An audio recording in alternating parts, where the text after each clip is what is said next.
জয়া আহসান নাকি মায়ের চরিত্রে অভিনয় করবেন একটি সিনেমাতে। এটা কি সত্য? কতটুকু সত্য আপনারা এই ভিডিও থেকে জানতে পারবেন।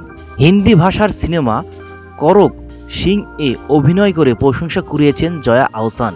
এর পরিচালক অনিরুদ্ধ রায় চৌধুরী দীর্ঘ 10 বছর পর এবার নির্মাণ করতে যাচ্ছেন বাংলা সিনেমা নাম ডিয়ার মা। আগামী মে মাস থেকে শুরু হবে এর শুটিং।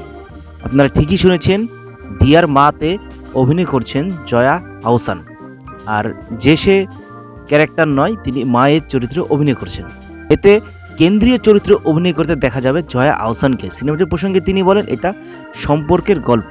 টনিদা বা অনিরুদ্ধ রায় চৌধুরী তো মনস্তান্ত্রিক দ্বন্দ্বের গল্প বলেন, তেমনই একটা গল্প।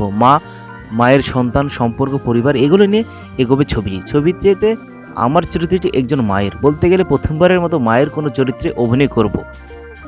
জয়া জানালেন তিনি বর্তমানে সিনেমাটির কমার্শালায় আছেন। স্ক্রিপ্ট রিডিং সেশন চলছে। আমাদের এই ছবি নিয়ে সব ধরনের প্রস্তুতি চলছে। আর একটা কথা, স্ক্রিপ্টটা এমনভাবে তৈরি যা চরিত্র হয়ে ওঠার প্রস্তুতিটাও সহজ করে দেয়। এই ছবির ক্ষেত্রে তেমনটাই হয়েছে। জানা গেছে 2013 সালে আরবত দিয়ে কলকাতার চলচ্চিত্রের নাম লিখিয়েছিলেন জয়া। এরপর ভূতের গল্প, রাজকাহিনী, ঈগলের চোখ, ভালোবাসার গল্প এবং বিসর্জন, ক্রিসকস থেকে শুরু করে হালের ভূতপরি, বলিউডের করক সিং এ দেখা গেছে তাকে। ভারতে জয়া অভিনীত সিনেমার সংখ্যা যত বাড়ছে, সেই সঙ্গে বাড়ছে জনপ্রিয়তাও।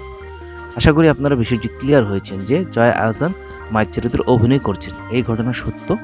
এর আমরা বিভিন্ন প্রুফ পেয়েছি এবং বিভিন্ন নিউজ পত্রিকায় এ নিয়ে কিন্তু লেখালেখি এবং ভিডিও কিন্তু প্রকাশ পাচ্ছে। তো আশা করি বুঝতে পেরেছেন। ভিডিও ভালো লাগলে একটি লাইক করে দিবেন আর ভিডিওটি শেয়ার করে দিবেন।